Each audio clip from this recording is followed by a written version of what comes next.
Dia 9 do nosso livro Uma Vida com Propósito. E hoje nós vamos falar o que faz Deus sorrir.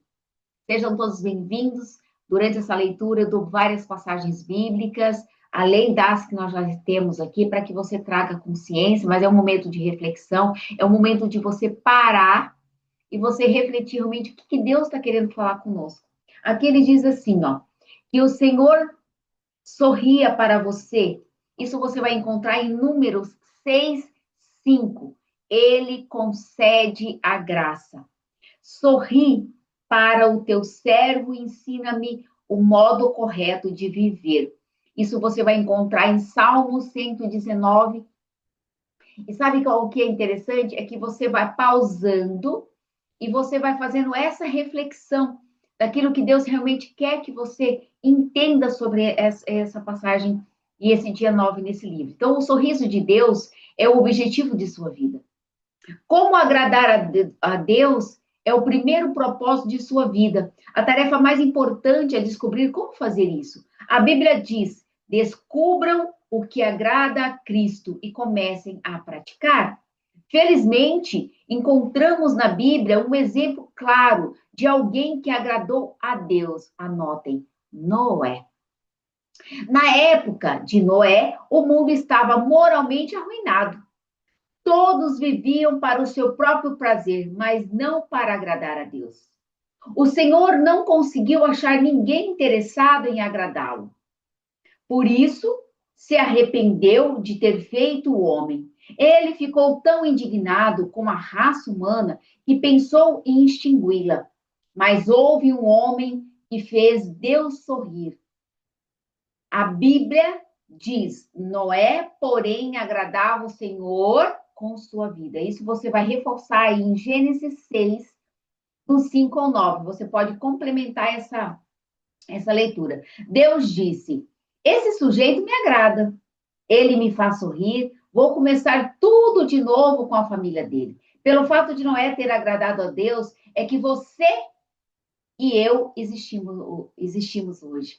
Observando a vida dele, aprendemos 5 atos de adoração que fazem Deus sorrir.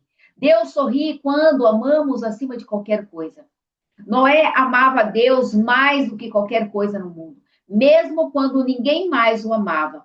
A Bíblia diz que durante toda a sua vida, Noé seguia Deus constantemente, experimentava um íntimo de relacionamento com ele.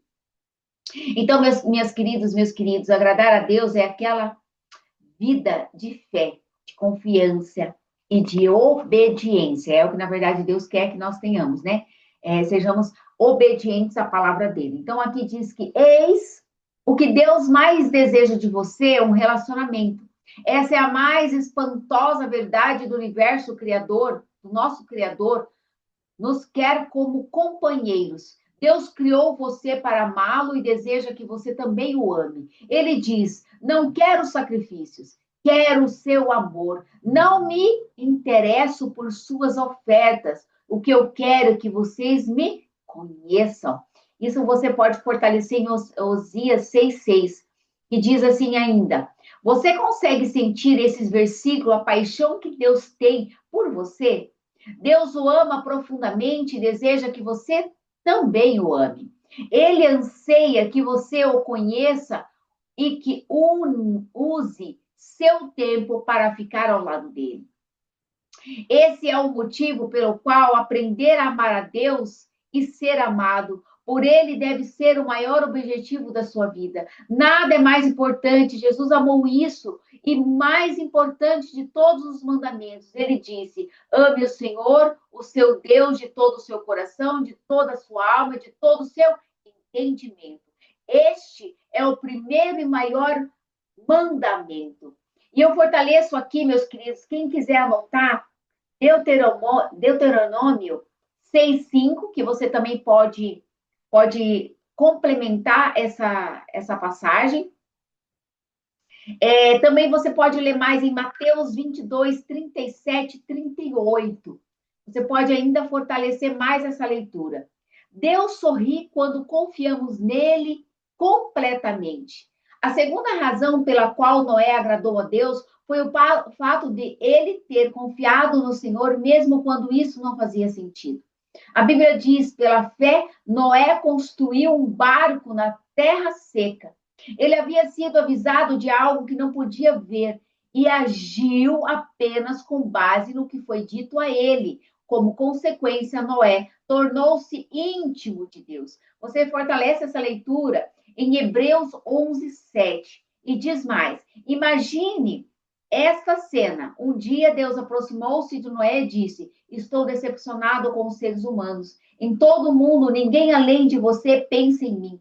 Mas quando olho para você, começo a sorrir. Estou satisfeito com sua vida. Por isso, vou inundar o mundo e começar tudo de novo com sua família. Quero que você construa um barco gigantesco e salvará você e os animais. Haviam três problemas que poderiam ter despertado dúvidas de Noé. Primeiro, Noé jamais tinha visto chuva, pois antes do dilúvio, Deus irrigava a terra com água que brotava no solo. Segundo, Noé vivia a centenas de quilômetros do oceano e, mesmo que pudesse aprender a fazer um navio, como faria para colocá-lo na água? Terceiro, Noé teria de reunir todos os animais e depois tomar conta deles. Ele, contudo, não reclamou nem apresentou desculpas. Confiou em Deus inteiramente e fez Deus sorrir. Aqui eu anotei assim que Deus não quer apenas obediência, ele quer intimidade. Então, muitas vezes a gente acha que Deus quer só obediência. Não é só obediência, ele quer intimidade, ele quer o teu tempo com ele. Você está tirando um tempo com Deus? Será que realmente você não está muito raso com Deus, achando que é só uma vez indo até a casa do Senhor orar vai é o suficiente? Será que de repente um minuto por dia apenas com Deus é o suficiente? Será que nós não precisamos de mais tempo com Deus? Então, eu digo, meus queridos, que a confiança total é adoração, é fé em ação, é adoração, adoração, intimidade com Deus, tempo de leitura.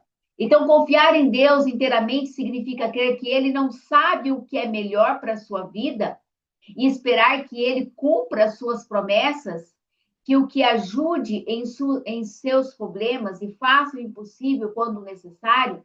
A Bíblia diz: o que agrada a Deus são as pessoas que o temem e põem a sua esperança no seu amor. Isso está em Salmo 147, 11. Você pode fortalecer essa leitura.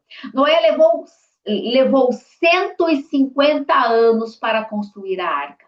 Imagino que ele tenha enfrentado muitos dias desanimadores, seja nenhum sinal de chuva, anos após ano, ele era implacavelmente criticado como louco que pensava ouvir a voz de Deus.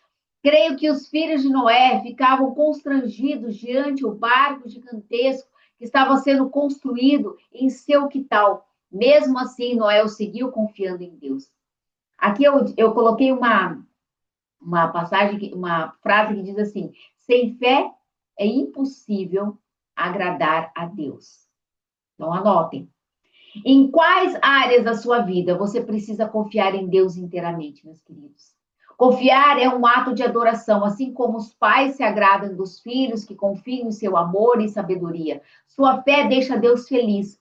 A Bíblia diz: sem fé é impossível agradar a Deus. Deus sorri quando lhe obedecemos incondicionalmente.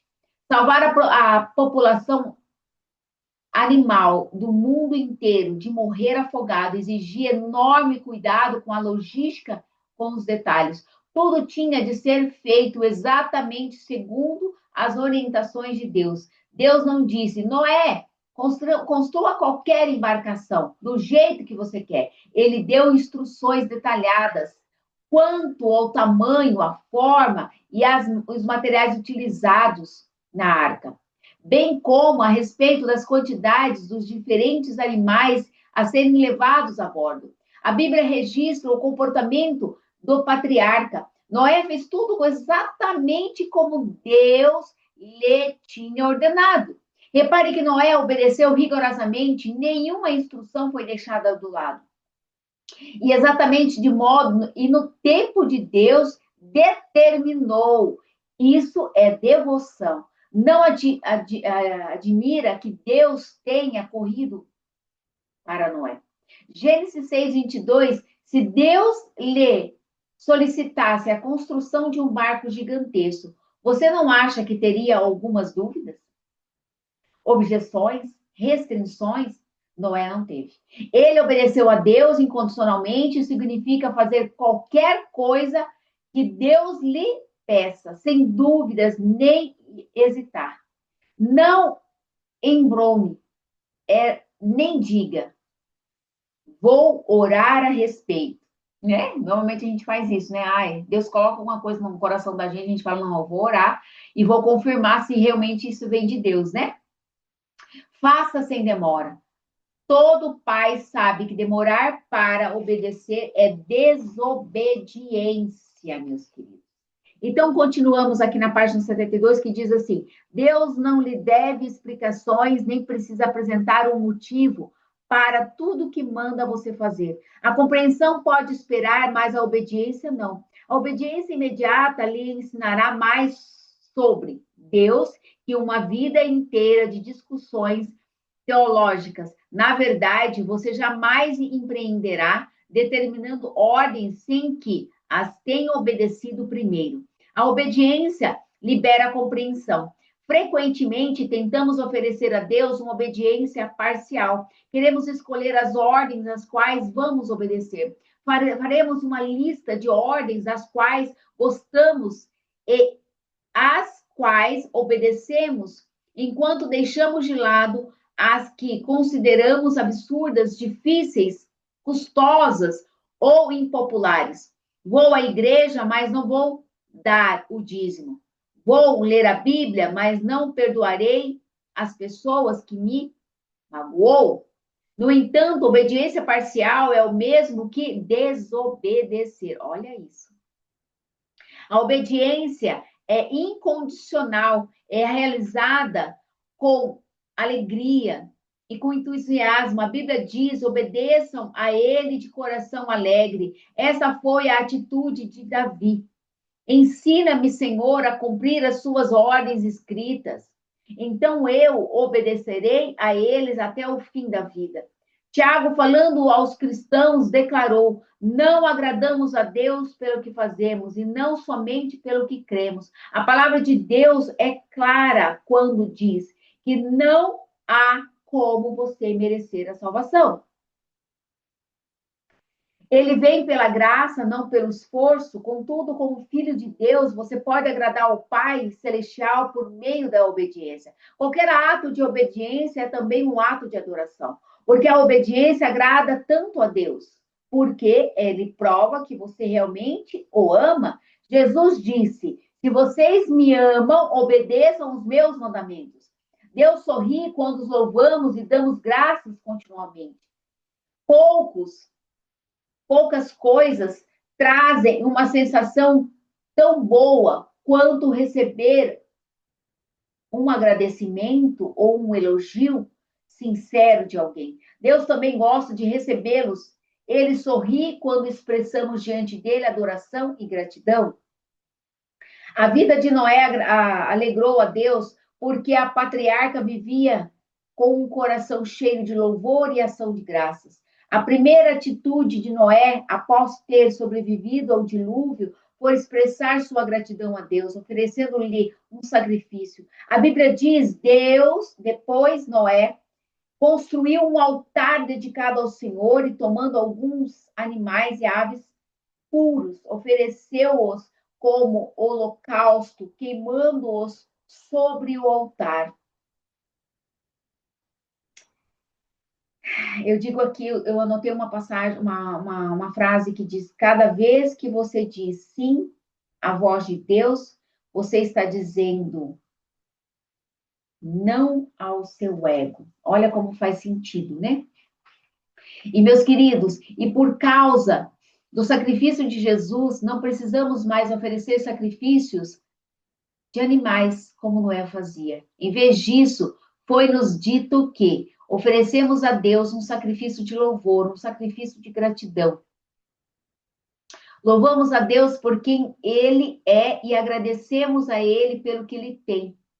Davi disse: louvarei o nome de Deus como cânticos e proclamarei sua grandeza. Com ações de graças, isso agradará ao Senhor. Algo maravilhoso acontece quando oferecemos louvores e ação de graças a Deus. Quando trazemos deleito ao coração de Deus, nosso coração também se enche de alegria. Minha mãe amava cozinhar para mim, mesmo depois de eu ter casado com Caio. Isso diz o escritor. Quando visitamos meus pais, ela preparava banquetes caseiros fantásticos.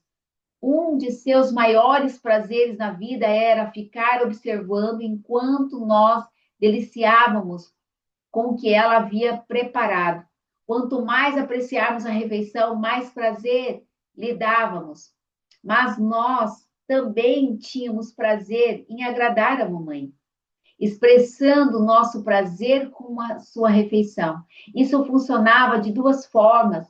À medida que comia e me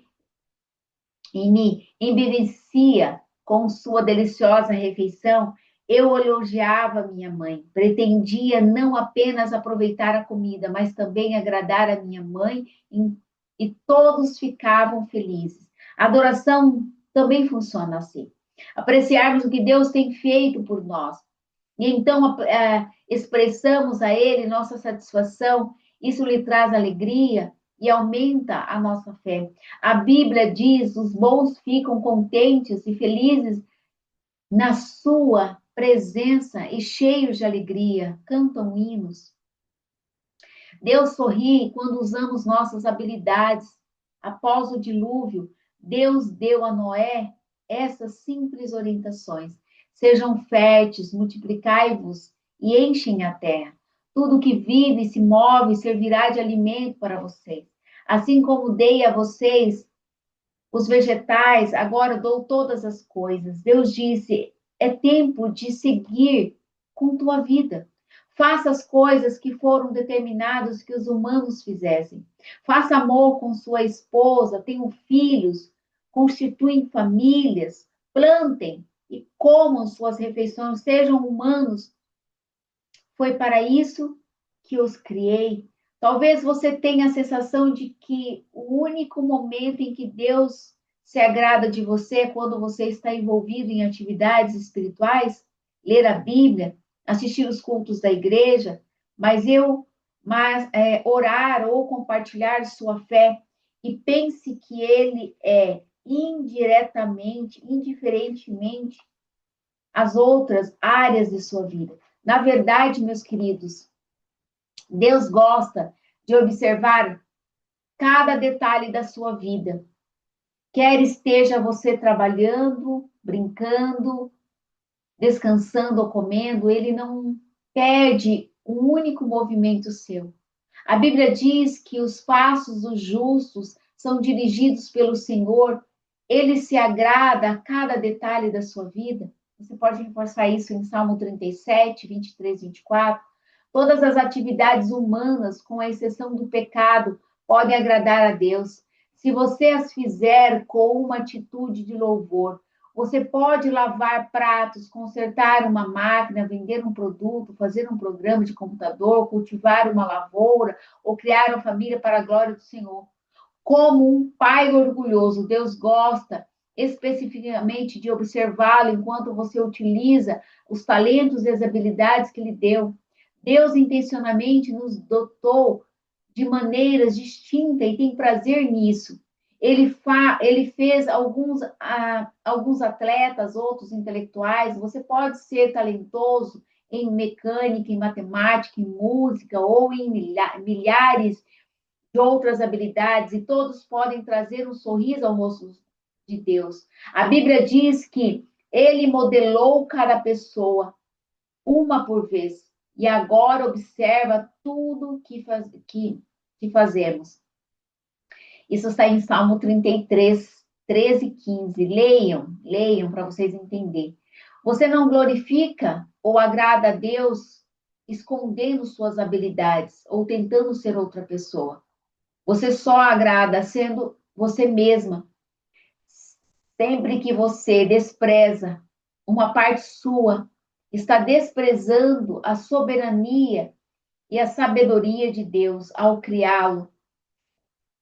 Deus diz: você não tem o direito de argumentar com o Criador, você é meramente um vaso de barro modelado por um olheiro. O barro não questionou por que você me fez desse jeito.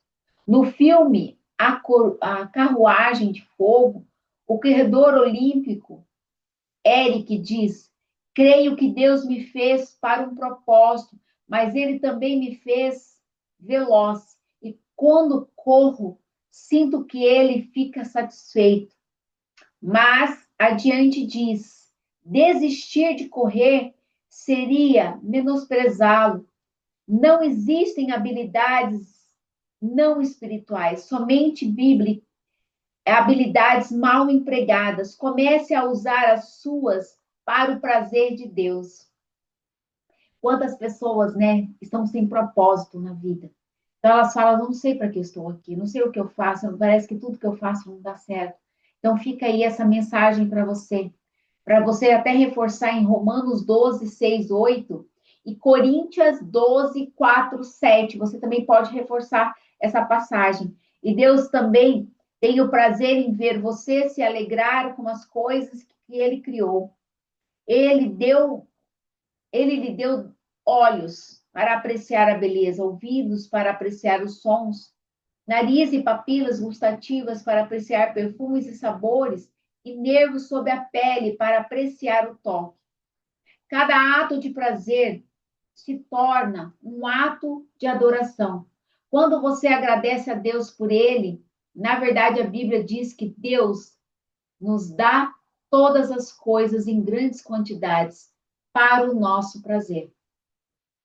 Ele tem prazer até mesmo de observar seu sono. Quando os meus filhos eram pequenos, lembro-me da profunda satisfação de vê-los dormir. Algumas vezes o dia havia sido cheio de problemas e desobediências por parte deles, mas adormecidos pareciam contentes, salvos e tranquilos. Isso me faria lembrar de quanto os amava. Meus filhos não precisavam fazer nada para que eu me deleitasse neles. Eu ficava feliz só de observá-los respirando, de tanto que o amava. Enquanto assistia aos movimentos do seu pequeno tórax inspirando, eu sorria. E algumas vezes meus olhos ficavam cheios de lágrimas e de alegria. Quando você está dormindo, Deus contempla com amor, pois você foi ideia dele. Ele o ama como se você fosse a única pessoa ao mundo todo. Os pais não exigem que seus filhos sejam perfeitos ou mesmo maduros para amá-los. Eles apreciam os filhos em todos os estágios de seu desenvolvimento. Da mesma forma, Deus não espera que você amadureça para começar a gostar de você. Ele o ama e preza cada estágio do seu desenvolvimento espiritual. Durante o seu crescimento, você talvez tenha tido professores ou pais que nunca estavam satisfeitos com nada. Mas, por favor, não suponha que Deus agirá dessa maneira. Ele sabe que você é incapaz de ser perfeito ou de não pecar. A Bíblia diz que, pois ele sabe do que somos formados, lembra-se de que somos pó. O que Deus leva em consideração é a atitude do coração de agradar a Ele e no mais intenso desejo. Este foi o objetivo da vida de Paulo. Acima de tudo, o que nós queremos é agradar o Senhor, seja vivendo no nosso corpo aqui, seja vivendo lá com o Senhor. Quando você vive a luz da eternidade, seu enfoque muda. Quanto prazer posso obter de vida? Para quanto prazer Deus pode obter na minha vida? Deus procura pessoas como Noé, no século 21, dispostas a viver para o prazer de Deus. A Bíblia diz: lá dos céus, o Senhor olha para a humanidade, procurando alguém que compreenda seus planos, alguém que deseje ter comunhão com Ele. E olha que lindo, né? Isso me trouxe muitas memórias, sabe? Quando o autor disse eu me emociono, eu fico feliz quando eu vejo meus filhos dormindo. E aí, às vezes, eu me emociono, né? Quando eu lembro, assim, que eu não tive a oportunidade de ter filhos e fazer essa observação. Mas, meus queridos, Deus sabe de todas as coisas. Por isso que, às vezes, a gente consegue entender quando pessoas não conseguem viver a maternidade e sofrem muito. Mas eu entendo que Deus tem um propósito diante a maternidade na minha vida, assim como de muitas pessoas que não tiveram a oportunidade de viver a maternidade. Então, pensando sobre o meu propósito de vida, eu quero que você reflita o que Deus sorri na sua vida hoje. O que você faz que Deus se agrada. Qual é o respirar que você se agrada? E reflita a passagem de Salmo 147, que diz: O Senhor se agrada daqueles que o adoram e confiam no seu amor. Então, assim, eu fiz várias orientações, ó, tá tudo anotado aqui, mas você pode fazer aí no seu também, que confiar é descansar, sabendo que Deus já está cuidando do que eu ainda tento resolver. Então, quando eu olho para o propósito, que muitos acham que o propósito deles é só a maternidade, é só a maternidade, né? É só acordar, trabalhar, cuidar de filho, mandar filho para a escola. E aí eu olho para mim, não tendo vivido a maternidade, e aí eu digo, como se eu fosse me agradar, olhando só o respirar dos meus filhos, então eu não iria viver? Então, por isso que a gente tem que ser muito coerente e agradecer, porque quantas pessoas têm filhos, e depois que têm filhos, elas ficam falando, né, dessa situação. Ai, maldita foi a hora que você nasceu, gente, e é verdade, tem pessoas que falam isso. Então, como agradar a Deus tendo esses comportamentos, né? Se eu fosse olhar para isso, então quer dizer que eu não iria viver? Se Deus me permitiu que eu estivesse até esse momento aqui, respirando, é porque Ele tem um propósito para minha vida. Se você ainda não achou o teu lugar nesse mundo, se você acha que Deus não te vê, não te olha, reflita sobre essas passagens que eu falei, para que você possa ter discernimento e clareza o que Deus tem de propósito na sua vida. Amém? Então façam a oração de vocês, reflitam, peçam perdão por todas as vezes que Deus te permitiu estar na presença dos filhos de vocês ter os filhos respirando com vocês, e vocês não ter valorizado a cada segundo respirar da vida, que é a vida do filho de vocês. Assim como Deus valoriza o nosso respirar e admira, eu vejo assim Deus babando por nós, porque Ele nos criou para sermos, para sermos, para nós brilharmos. Só que muitos não se veem nesse lugar, porque por alguma brecha aberta, Satanás tenta tirar esse prazer de você olhar para a vida com outros olhos. Ver a vida com ternura, ver a vida com prazer, ver a vida como algo criado pelo Criador. Então, analisem com carinho tudo isso, e eu tenho certeza que, a partir de hoje, muitas pessoas vão olhar para as vidas delas de forma diferente. Amém? E até a aula 10.